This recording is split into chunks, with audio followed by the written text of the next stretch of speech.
France में हुए विरोध प्रदर्शन, यूरोपियन यूनियन से फ्रांस को बाहर निकालो।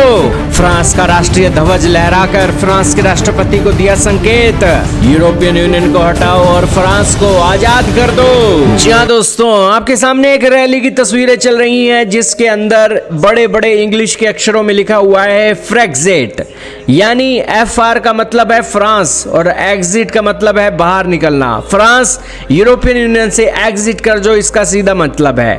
दोस्तों, हाल ही में ब्रिटेन ने ब्रेक्जिट करके खुद को यूरोपियन यूनियन से अलग कर लिया और ब्रेक्जिट का मतलब था BR से ब्रिटेन और एग्जिट का मतलब था बाहर निकलना। और अब एक बार फिर से दोस्तों इन रैलियों का जो नेतृत्व है फ्रांस में होने लगा है और फ्रांस को यूरोपियन यूनियन से बाहर निकालने के लिए एक बड़ी भीड़ सड़कों में हुजूम के तौर पर एंटर कर चुकी है। इन रैलियों का नेतृत्व दक्षिणपंथी संप्रभुतावादी पार्टी लेस पैट्रियट के नेता फ्लोरियन फिलिपोट कर रही हैं। हालांकि इस रैली के दौरान प्रदर्शनकारियों द्वारा यूरोपियन यूनियन के जो नीले झंडे हैं उनको फाड़ने की घटनाएं भी सामने आई हैं। प्रदर्शनकारी फ्रांस का राष्ट्रीय ध्वज लहराते हैं और फ्रेक्सिट, यूरोपीय संघ को हटाओ और फ्रांस को आजाद करो जैसे नारे लगाते हुए सुनाई देते हैं।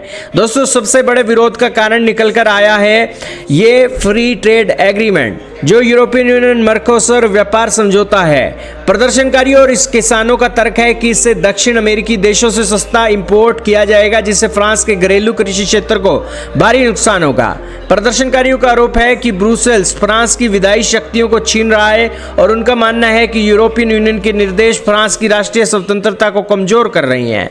यह आंदोलन राष्ट्रपति इमैनुअल मैक्रोन के खिलाफ व्यापक विरोध से भी जुड़ा हुआ है। आलोचक घरेलू मुद्दों के बजाय यूरोपीय एकीकरण को प्राथमिकता देने के लिए सरकार की निंदा करते हैं। उनका मानना है कि उनके देश के तौर पर उन्हें एक रिप्रेजेंट नहीं किया जाता है, बल्कि यहाँ पर यूरोपियन यूनियन की उंगलियों पर चलने के लिए उनके फैसले आज प्रतिबद्धित होते हैं। इसीलिए दोस्तों वो अपने देश को ग्रेट बनाना चाहते हैं और अपने दम पर वो फैसले ले सकें और यूरोपियन यूनियन से उनके जो फैसले हैं एक प्रभावित ना हो और वो स्वतंत्र होकर अपने देश के हित में फैसले ले, ये उनका लक्ष्य है। लेकिन दोस्तों जब बात आती है बड़े खतरों की तो दोस्तों ये फ्रांस के देशों को ही यूरोपियन यूनियन, नाटो और इस तरीके के ग्रुपों की जरूरत होती है जहां पर उन्हें सपोर्ट मिल सके।